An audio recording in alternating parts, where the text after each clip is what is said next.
हाँ देखिए बेटा, तो ये आपने एक वायर फ्रेम लिया, सर्कुलर वायर है, इसमें सोप फिल्म बना दी, ठीक है। और यहाँ पर एक कैसी भी रैंडम शेप की स्ट्रिंग डाल दी, इस तरह से स्लैक स्लैक स्ट्रिंग है, कोई फोर्स फोर्स नहीं लगा रही, इस पर आपने डाल दी, ठीक है। इस पर थोड़ी सी, इस पर थोड़ा सा ओवरलैप भी हो गया, इस पर सोप सॉल्यूशन थोड़ा सा लग गया ऊपर, इस तरह से आ गई, एम्बेडेड हो गई है बेसिकली ये सोप सॉल्यूशन, ठीक है। और आपने यहाँ पर इसको पंक्चर कर दिया, जो यहाँ के बीच की इसके सोप फिल्म थी उसको पंक्चर कर दिया। तो क्या होता है, तो आपकी ये जो स्ट्रिंग होगी ये किस तरह का शेप ले लेगी, पंक्चर कर दोगे तो ये जो आपकी स्ट्रिंग है इस तरह का शेप ले लेगी, सर्कुलर ले लेगी बेटा, ये बिल्कुल सर्कुलर इस तरह की शेप में आ जाएगी, सोप फिल्म यहाँ पे रह जाएगी इस तरीके से, ठीक है ना। अगर आपने यहाँ पर इसको पंक्चर कर दिया तो आपका जो ये धागा या जो भी स्ट्रिंग आपने रखी थी वो इस तरह की शेप ले लेगी। अब इसने इस तरह की शेप क्यों ले ली, ठीक है, तो उसी के लिए मैं आपको बता रहा हूँ, ये दो चीजें ध्यान रखेंगे। एक तो ये ध्यान रखिए कि फॉर ए गिवन वॉल्यूम, जो जनरली जो लिक्विड ड्रॉप्स होती हैं किसी भी लिक्विड की, वो स्फेरिकल होती हैं। आप पानी की ड्रॉप डाल दीजिए, स्फेरिकल फॉर्म ले लेती हैं जमीन पर। तो स्फेरिकल फॉर्म इसलिए ले लेती है क्योंकि for a fixed volume surface area of sphere is minimum and liquid drop are spherical. थोड़ा सा डिस्टॉर्शन जो आता है वो ग्रेविटेशनल इफेक्ट की वजह से आता है, ठीक है। तो ये तो आपको ध्यान रखना है कि liquid drop, wide liquid drops are spherical.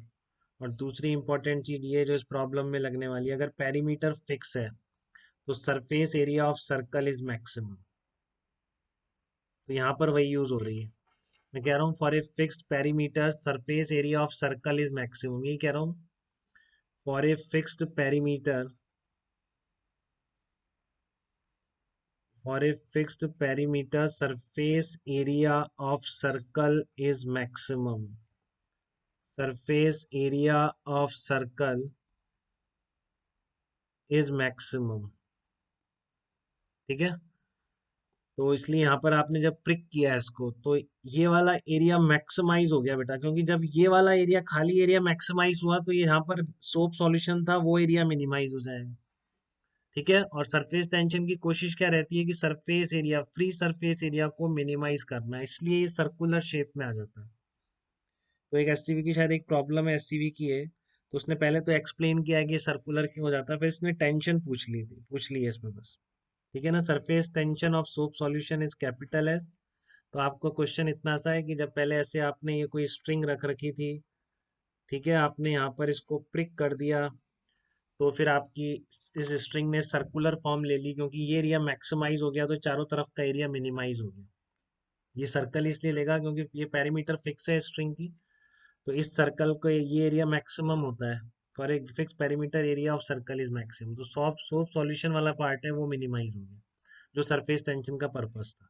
अब आपसे पूछ रहा है find out tension in the string, find out tension in the string. तो आपको आइडिया लग रहा है कि बेटा स्ट्रिंग में टेंशन कैसे लगाएंगे, बताइए, किसी को आइडिया लगा हो तो बोल के बताइए मुझे एक बार जल्दी से, कि इस तरह की ये जो आपकी स्ट्रिंग बन गई है सर्कुलर, इसको चारों तरफ से खींच रही है कि सरफेस टेंशन नहीं खींच रही है, बाउंड्रीज को जैसे खींचती है बिल्कुल, किसी भी लेंथ के परपेंडिकुलर है। तो आपको थोड़ा आइडिया लग रहा है कि कैसे करूंगा, टेंशन कैसे निकालूंगा। दो बार कर चुके हैं शायद अपन।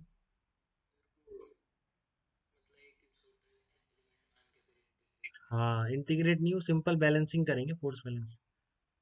या आपने एक इस तरह का एलिमेंट मान लिया बेटा, वही यूनिफॉर्म निकाली थी ना बेटा, टेंशन एक रिंग है वो ओमेगा से घूम रही है, याद है किसी को, हर्षवर्धन याद आया क्या, रिंग ओमेगा से घूम रही है, टेंशन निकाली थी।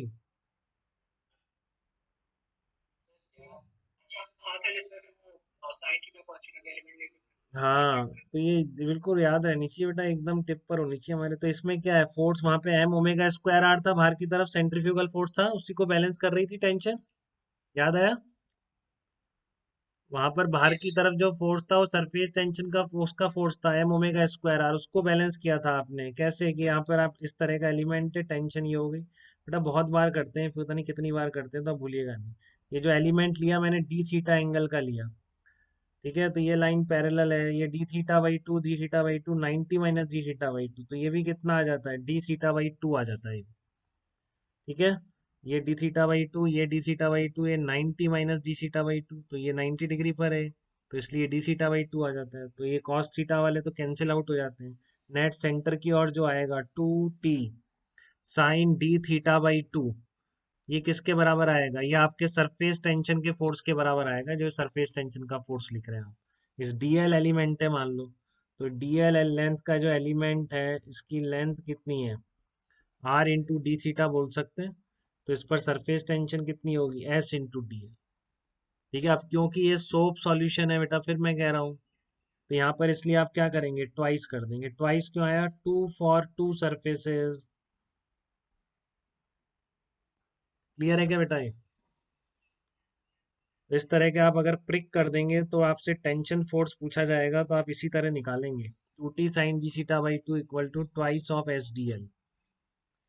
ठीक है, कितना आ गया अब आपका? ये 2t sine D theta by two बहुत छोटा है, इसलिए sine D theta by two को मैंने डी थीटा बाई टू मान लिया, into twice of S D L.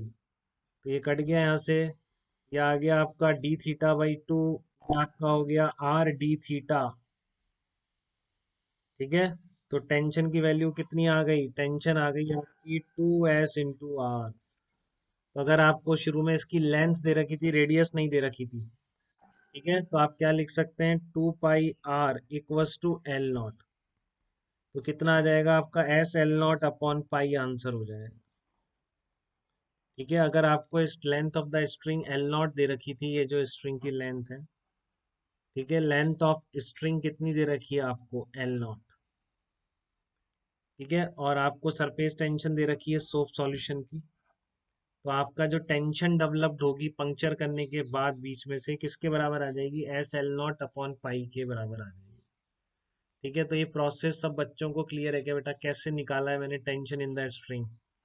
और जब आपने इसको बीच में से इस तरह से स्ट्रिंग रख के पंक्चर कर दिया, तो चारों तरफ सोप सॉल्यूशन की सरफेस को, फ्री सरफेस को मिनिमाइज करने के लिए ये बीच में कैसी शेप ले लेगी? सर्कल की शेप ले लेगी। और फिर टेंशन फोर्स निकालने के लिए आपने वही, जैसे घूमती हुई रिंग में आप टेंशन निकालते हैं, वैसे ही कंपोनेंट करके net force toward the centre किससे बैलेंस हो रहा है? सरफेस टेंशन के फोर्स से बैलेंस। ठीक है, तो यहाँ तक बेटा थोड़ी भी किसी को कुछ पूछना है तो आप